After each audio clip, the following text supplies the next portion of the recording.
Assalamualaikum warahmatullahi wabarakatuh. Oke anak-anak, karena kita masih masa pandemi, kita lanjutkan materi ini dengan jarak jauh. Semoga kalian tidak bosan dan tetap menjaga kesehatan dan tidak pergi kemana-mana. Jadi kalau kemarin kita lanjutkan, sekarang adalah manfaat teknologi reproduksi. Yang pertama adalah dapat menghasilkan produk yang bermutu tinggi, menghasilkan produk susu yang bermutu tinggi, contohnya daging yang berkualitas, contohnya pedaging broiler, menghasilkan beras yang bermutu tinggi, contohnya adalah jenis padi, padi unggul misalnya padi C, gading, centlane, remaja, padi dari Filipina seperti PP5, PP8 dan sebagainya. Menghasilkan rambutan yang berbuah manis dan besar serta pohonnya rendah sehingga tidak mengganggu, bisa menghemat biaya dan tenaga.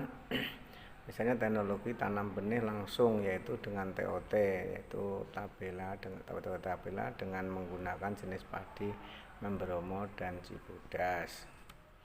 Terus dapat mempercepat produksi, misalnya padi unggul Membromo Cibodas yang masa panennya hanya 2 minggu lebih cepat sehingga umurnya lebih pendek. Tanaman dan hewan akan berumur panjang karena sifat unggulnya yang tahan terhadap penyakit dan iklim, misalnya adalah padi VUTW, yaitu varietas unggul tahan orang.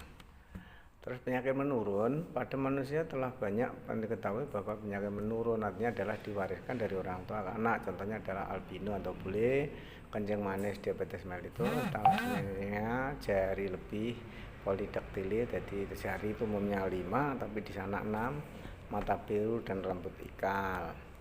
Contohnya ini albinisme, yaitu ini albino. Terus berikutnya contoh lain di sini, contohnya adalah A kecil itu albino.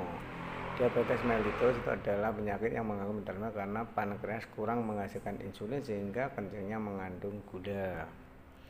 Contohnya ini. Terus talasemia yaitu penyakit darah bawaan yang menyebabkan sel darah merah pecah sehingga aleler dominan TH-nya itu talasemia mayor atau letal, bersifat letal itu berarti mati sebelum lahir. Sedangkan T kecil itu normal, kalau mengandung T besar justru perlu transfusi darah. Terus akrondroplasia yaitu letter O kaki, itu tahu ya, menyebabkan kekecilan yang diwariskan. Terus dan seterusnya itu ya. Jadi manfaatnya itu seperti itu. Sebenarnya masih banyak lagi sifat-sifat yang umumnya digunakan untuk reproduksi pada tumbuhan atau hewan yang mana nantinya itu di situ adalah berfungsi untuk kesejahteraan manusia. Oke, di situ nanti siapkan diri untuk ulangan sehingga nanti kalau ulangan kalian nilainya lebih bagus. Demikian, assalamualaikum warahmatullahi wabarakatuh.